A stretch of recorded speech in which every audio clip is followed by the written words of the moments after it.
So I'm actually reading chapter 29 right after 28, even though I'm posting it tomorrow because I want to know what happens next. So forgive me and enjoy. Chapter 29. I don't understand, Sophie said as Elwyn set her down on a giant canopied bed in one of Everglyn's enormous upstairs guest rooms. It was the same bed she'd woken up in and when she'd nearly faded away. How can I be faded? I'm wearing a nexus. That's what I'm trying to figure out. He grabbed her wrist, squinting at the meter on the underside. Did you do anything differently during the leap? I wrapped some of my concentration around Alden to make sure I brought him home safe, but my nexus is supposed to keep me together no matter how much I concentrate, right?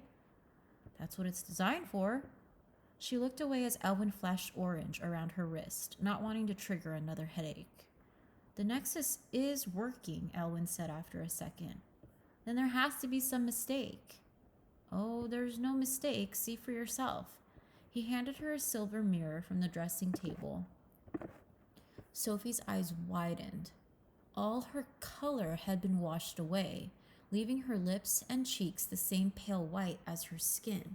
Even her eyes looked more gray than brown.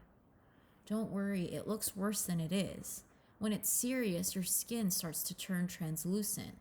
And when it's deadly, you're practically clear. There were parts of you I could barely see when Fitz found you last time. Sophie shuddered. You can fix it, right? Yeah, I just have to make up some of that limbium-free fade fuel that Kessler came up with. And in the meantime, I want you to drink this. He handed her a bottle of youth, and try to rest. He smeared purple balm on her burn and wrapped her hand in a damp silk cloth. I have to go take care of Alden. Will you be all right? Sophie nodded. Is he going to be okay? Of course. He's a little beat up, but it's nothing I can't handle. Just try to relax. I'll be back in a few. She downed the bottle of youth, trying not to stare at her pale hand as she set the bottle on the bedside table. She was going to be fine. She didn't even feel different, just tired and sore. She closed her eyes and leaned back against the pillow, hoping to get some much-needed sleep, but the nightmares refused to let her rest. Fire and chaos from Vinton's memories, madness and mayhem from Prentice, all the horrors she'd seen during her probes mixed with her own fears and sandwiched together into the ultimate horror show in her mind. But the worst was a memory she didn't remember seeing. Prentice, strapped to a chair in a round room with projections on the walls. Sophie had been there once, when Alden brought her to Quinlan's office in Atlantis, but this time all the screens projected the same image, the sign of the swan. Prentice stared quietly at his lap as Quinlan circled him, shouting questions. Finally, Quinlan wrung his hands and reached for Prentice's temples. Prentice didn't struggle, didn't resist, didn't do anything except stare at the person whose eyes Sophie was seeing the memory through. Alden.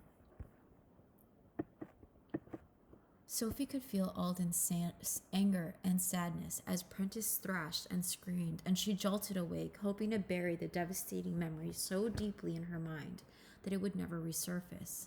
But she had a feeling it would haunt her the same way it must be haunting Alden. Sorry, didn't mean to startle you, Fitz said, making her jump. No, it wasn't you, Sophie said when she could breathe normally again. I just had a bad dream. He sat next to her on the bed. Sorry. Sophie shrugged. How's your dad? Sedated. Elwyn needed to do some deep tissue repair to his head wound, so he put him under. But he's going to be okay? According to Elwyn, and Bullhorn's not freaking out either, so I guess he's right. Banshees only screamed when someone was in mortal danger, though it was worse when they lay down next to someone. That meant death was far too close. What happened down there? Fitz asked quietly. Pretty much one disaster after another. I'll say. He held up a small blue vial with an atomizer. Elwyn made this for you. Breathe in. He spritzed near her nose, and Sophie inhaled the medicine, coughing as the tingly moisture hit her sinuses. Just like old times, Fitz said sadly. I used to sit right here, giving you a dose every hour, watching the bits of color slowly return to your face and hoping you'd wake up. You did? He nodded. If she could have blushed, she would have. Then, of course, she woke up during one of the few times my mom forced me to go get some rest. He grinned, but there was still sadness in his eyes. I'm so sorry, Fitz. It's not your fault. Though you really know how to give me a heart attack. When your transmissions cut away today, I almost leapt to Eternalia and banged on the counselor's doors until they took me to you guys. I'm glad you didn't do that. Me too, I guess, though it looks like you could have used some help. Sophie stared at her hands, relieved to see a hint of pink returning to her fingertips. Elwyn said it's not a big deal this time. Yeah, that's what he told me too, but he also said I have to make you wear this. Before she could react, he grabbed her left arm and clamped something teal and sparkly around her wrist. It's beyond his old nexus. Elwyn wants to be extra careful. Sophie scowled as he twisted the jeweled cuff until it clicked, leaving her wrist covered in pink and purple flowers. Great, now she has 2 nexuses. How long will I have to wear it for? Until he can figure out why you faded. It had to be the stress. Maybe. He fidgeted with the bottle of medicine. You really can't tell me what happened or what you were doing in exile? His transmission felt like a hot poker stabbing her brain. Still too loud? He asked when she winced. Sophie nodded. Sorry, hopefully Sir Tyrgen can figure out what's wrong. Yeah, Sophie told him, hoping the same thing. She was hoping even harder that the problem wasn't with her. I never should have let you go with Alden, Grady practically growled as he and Edeline helped Sophie up the stairs at Havenfield. Sandor trailed behind, grumbling about how nothing would have happened if he'd been allowed to do his job. Edeline squeezed Sophie's hand. Elwyn said she's going to be fine, and he'll check her again in the morning to be safe. Maybe we should just have him move in.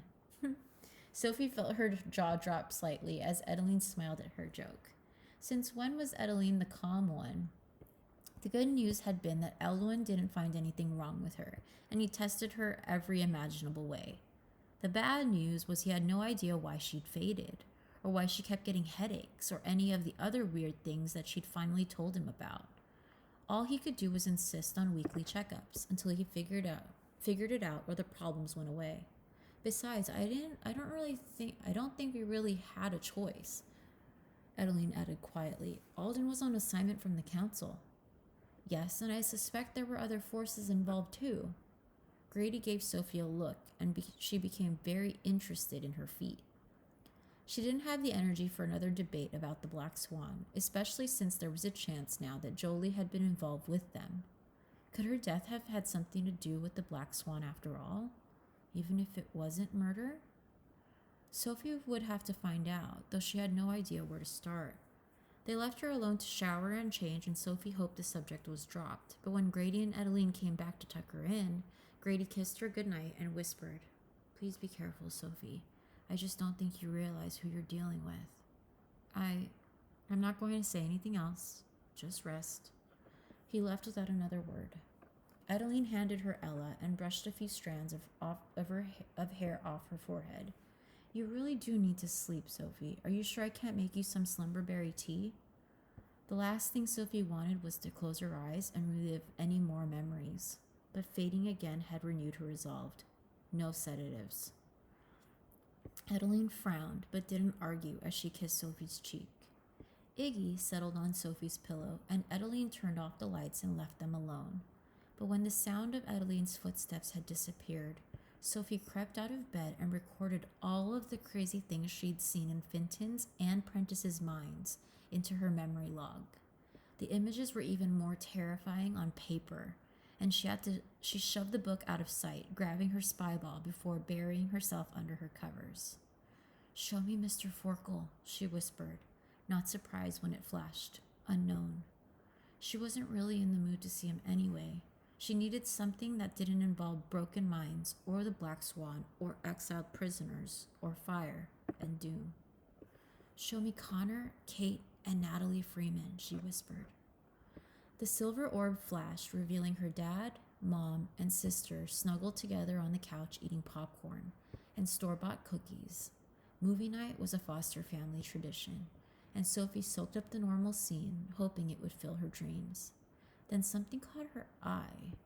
A floppy-eared beagle puppy curled in her sister's lap. One of the few requests Sophie had made when Alden left to relocate her family was to get them a house with a yard big enough for them to finally get the dog they've always wanted. She was happy to see they finally had it. But it hurt too, so much more than she ever thought it would. Tears burned her eyes and she grabbed Iggy and nuzzled his fuzzy nose, trying not to feel so alone and afraid, and wishing she could go back to a time when she didn't have to worry about things like fading and kidnappers and memory breaks. It helped a little, but what finally helped her regain control was Sylvanie's quiet voice filling her mind.